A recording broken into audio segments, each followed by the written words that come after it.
안녕하십니까? 저는 관세사로 일하고 있는 황성경입니다.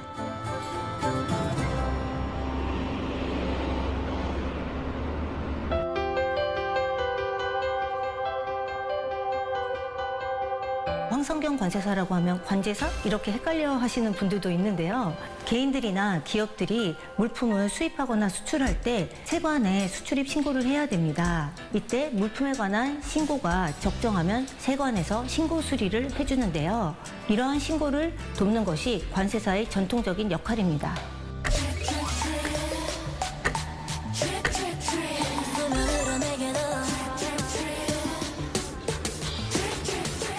보통 아침 출근하면 직원들이 저희 고객사에 대한 주요 사항을 저한테 보고합니다. 인보이스 번호랑 날짜가 상이해서 다시 해오라고 해야 되는 상황인데, 원산지 결정 기준은 WP니까 이 나라에서 전체가 다 생산된 거예요. 그러니까 뭐 원산지 결정 기준 충족에는 문제가 없는데, 제가 그 주요 사항에 대해서 다 이슈를 체크하고, 그리고 워낙 문의 전화가 많이 와서 상담을 많이 합니다. 지난 2년 동안은 코로나 때문에 왕래가 거의 끊기다시피 했는데, 요즘엔 상황이 많이 나아져서 고객사 방문이나 출장이 잦아지고 있습니다.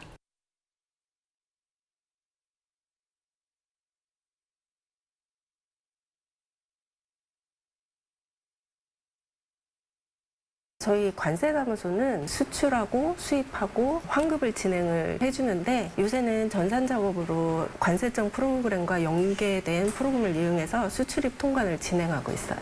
주말 다음 날인 월요일이나 아니면 주말을 앞둔 금요일이 좀 일이 많은 편이고요. 평균 한 40-50건 정도 진행하고 있어요. I hate confrontation.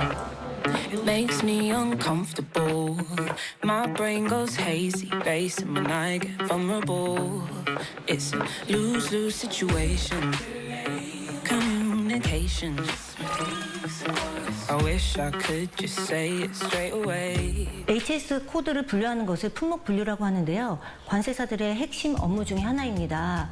이 물품이 어디에 사용되는지, 어떻게 사용되는지, 재질이 어떤 것인지를 저희가 보고 어떤 HS 코드에 분류해야 되겠구나라고 해서 분류하면은 그 수출입 신고 사항과 관련되는 모든 사안들이 적용됩니다. 운송이 통관이 되고 나서 바로 이제 수리가 되면 물품을 반출을 하자마자 운송을 하기 위해서 운송사들이 대기하고 있습니다. 그런데 통관이 지연되고 그러면은 운송사들은 발을 동동 굴르고 이제 물품을 운송하지 못하고 또 납품의 일정도 차질을 빚게 돼서 많은 어려움이 있죠.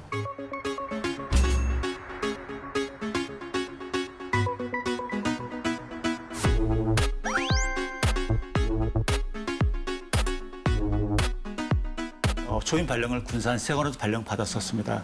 그런데 그때 당시에 사장님께서 세관장님으로 근무를 하시고 계셨습니다. 그래서 그때 처음을 이제 만나 뵙고 같이 제가 모식 근무를 했었고, 올 6월에 관내청에 퇴직을 했었는데, 퇴직하시기 전에 와서 근무를 하자 말씀하셔가지고 제가 이 회사에 합류를 하게 됐습니다.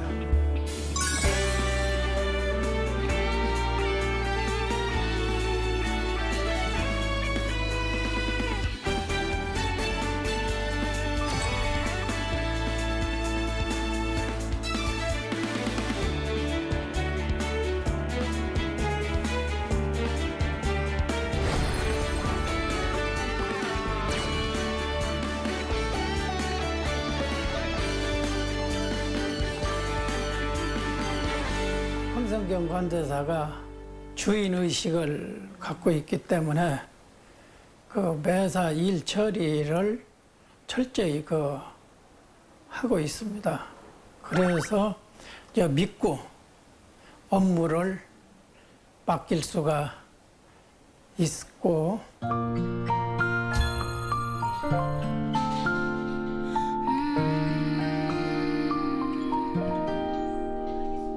너무한만 보며 살아오셨네. 어느새 자식도 머리 커서 적극적으로 민원을 해결하려고 노력하는 자세를 갖고 있어 직원들. 네, 알겠습니다. 아버지 이제야 깨달아요.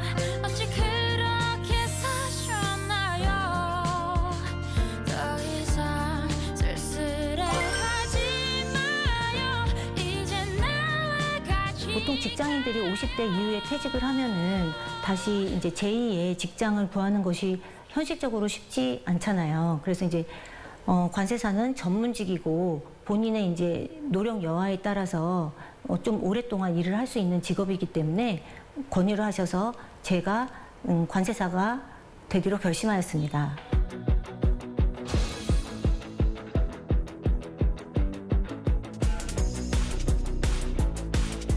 이 규정, 이게 다 규정들이에요. 이거 관세사들은 다 공부를 해요. 그래서 관세사들이 품목 분류를 잘하려면 과학 지식이랑 공학 지식, 그리고 상품에 대한 이해력이 있어야 돼요. 이 상품이 어디다 쓰는지, 어떤 용도인지, 재질이 어떤지, 그래야만 이 코드 어디서 분류되는지를 저희가 잘 품목 분류를 할 수 있거든요.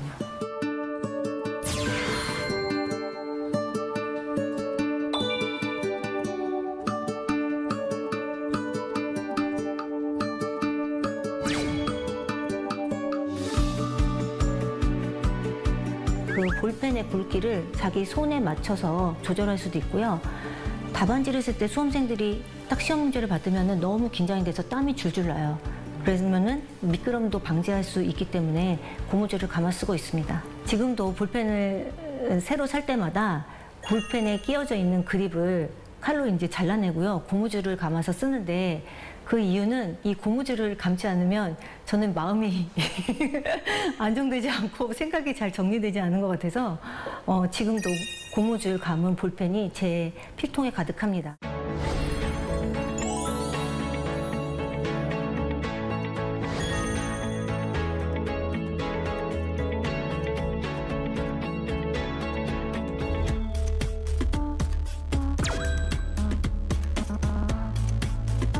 저희 회사 근처에 있는 담당자분이 오셨습니다.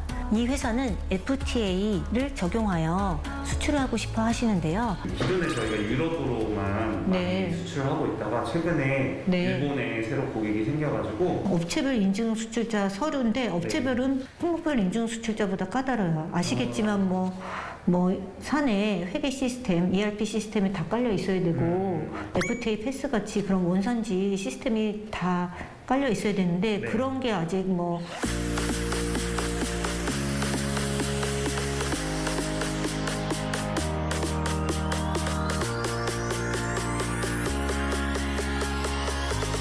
청안세관 같은 경우에는 지금 국가산업단지가 5개가 있고 일반 산업단지가 44개, 그다음에 농공단지가 42개가 있습니다. 그 단지에 한 3천여 개의 수출입 기업이 있는데요. 업체들의 수출입을 관리하고 있고 전국 33개 세관 중에서 2위를 차지하고 있습니다. 900억 달러로. 저는 관세청과 서울본부세관의 공익관세사로 활동하고 있는데요. 공익관세사는 영세기업 또는 중소기업이 관세사의 도움을 받고 싶은데 받지 못할 때 도움을 주는 관세사를 말합니다.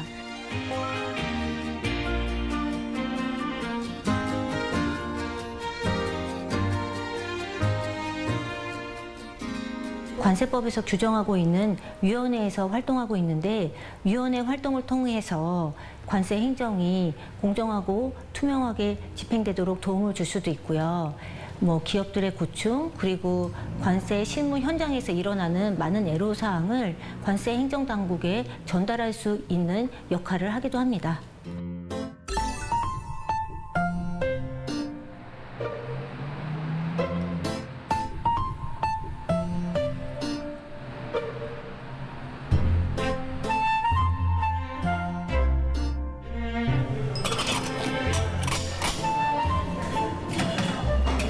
김치는 한 2, 3일 잘 숙성시켜가지고 쉬지 않게 숙성시킨 다음에 김치찌개를 끓입니다.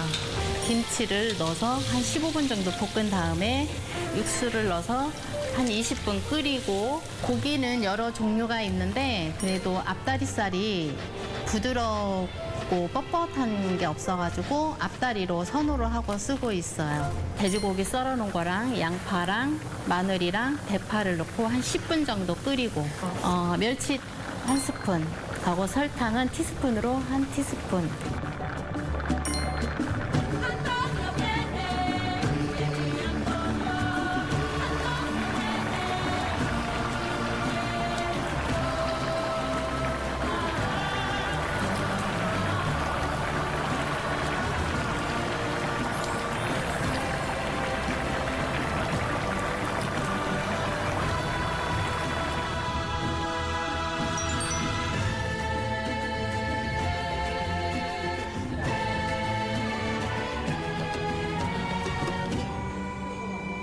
집에 오면은 김치찌개를 제일 많이 먹어요. 아, 김치찌개가 제일 맛있더라고요. 어, 다른 것도 먹어봤는데. 난 저번에 한 번 와가지고 된장찌개를 먹었거든요. 네. 근데 여기 사장님이 젊은 부부인 거예요. 그리고 음식 나왔는데 너무 깔끔하고 깨끗하고 음식 정말 맛있고 그렇더라고요. 근데 그때 손님이 너무 많아가지고 저는 혼자 왔잖아요. 혼자 와갖고 입구에 입구 쪽에 앉아서 이렇게 먹었죠. 코로나 심하기 전에는 직원들이랑 여기 몇 번 와서 같이 전체 다 같이 먹었어요. 아, 그러셨구나. 원장님 오후에 출장 가시는데 많이 드세요. 많이 먹어야죠.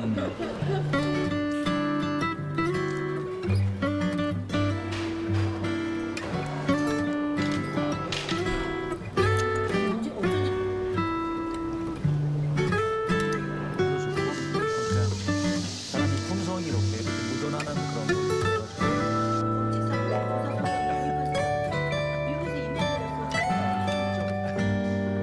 센스도 있어요.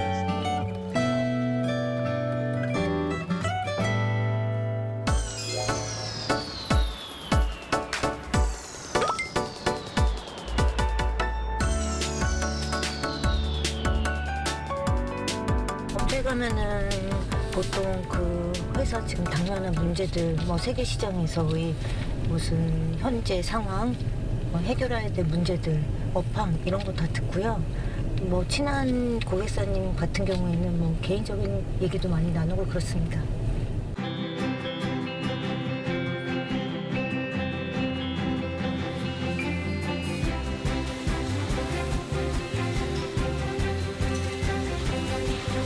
저희는 이제 가전품 냉장고에 들어가는 필터 드라이어 중요 부품을 생산해서 전 세계 냉장고 업체에 납품을 하고 있습니다. 중국 우시에 공장이 있고 베트남 호치민에 공장이 있습니다. 또 현재 이제 그 국내 인건비가 상승을 많이 해서 좀 중국하고 베트남에 생산을 해서 동남아시아, 유럽 쪽에 수출을 하고 있습니다.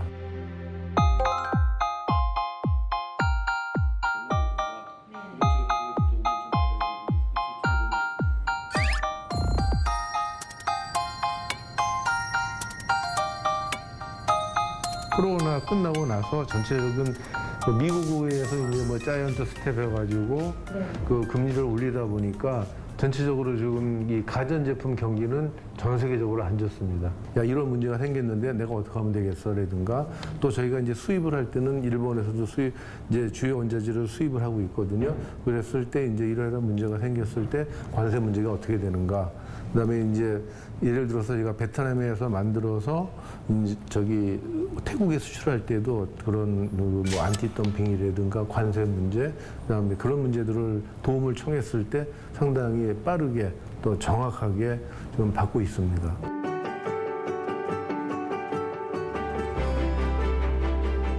저는 그동안 관세사가 돼서 대부분 큰 기업들의 수출입을 조력하는 위주로 일을 해왔는데요. 앞으로는 통관 사각지대라고 할까요? 이런 분들을 위해서 제가 지역에서 무역을 원하는 사업자들을 적극적으로 발굴해서 그들이 원활하게 해외로 수출할 수 있도록 더욱 조력하고 싶습니다.